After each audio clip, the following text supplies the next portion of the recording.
Kisah penggembala dan serigala yang bisa berbicara. Dikisahkan pada masa kenabian Nabi Muhammad SAW, di suatu daerah, hiduplah seorang lelaki penggembala domba dan kambing. Penggembala tersebut mengurus ratusan kambing dan domba. Setiap pagi, penggembala itu membawa seluruh hewan ternak yang telah diamanati orang lain kepadanya.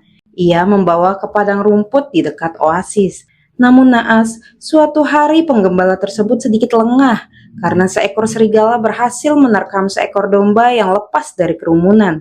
Penggembala tersebut pun mengejar sang serigala dan menakut-nakutinya dengan ayunan tongkat. Domba yang menjadi buruan serigala bertubuh cukup gemuk, sehingga serigala mengalami kesulitan saat membawanya. Sang penggembala pun menarik paksa domba tersebut dari cengkraman serigala. Namun, atas izin Allah Subhanahu wa Ta'ala, serigala itu berkata, "Wahai Fulan, mengapa engkau begitu zolim? Allah telah menetapkan domba itu sebagai rezekiku untuk hari ini. Mengapa engkau merebutnya dariku?" Ujar serigala itu kemudian. Betapa terkejutnya pria ini ketika mendengar serigala itu bertutur kata layaknya manusia. Kamu bisa bicara?" kata sang penggembala takjub. Lalu serigala itu berkata lagi, "Mengapa engkau terheran-heran melihatku, sedangkan ada yang lebih mengherankan daripada seekor serigala yang bisa berbicara?" kata serigala itu. "Apakah itu?" tanya si penggembala. "Di Madinah ada seorang nabi dan rasul yang Allah utus untuk seluruh alam ini. Ajaran yang ia sampaikan adalah yang sebenar-benarnya. Namun, banyak orang yang justru enggan mengikutinya dan beriman kepadanya. Bahkan banyak yang mengingkari Tuhannya.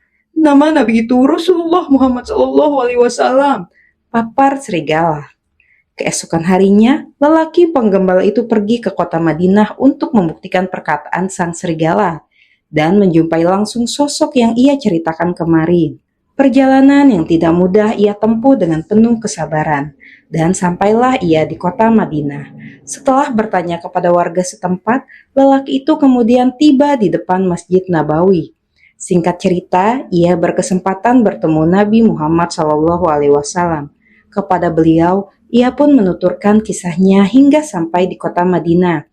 Kemudian Rasulullah membenarkan kisah sang penggembala bahwa memang ada binatang yang terang-terangan menunjukkan rasa imannya kepada Allah dan Rasul-Nya. Hal ini sebagai bukti kuasa Allah Subhanahu wa Ta'ala. Bahkan dari kisah ini, seekor serigala pun beriman kepada Allah dan Rasul-Nya. Maka kita sebagai manusia diharapkan agar senantiasa menjadi orang yang beriman dan mematuhi perintah Allah, serta menjauhi segala larangannya.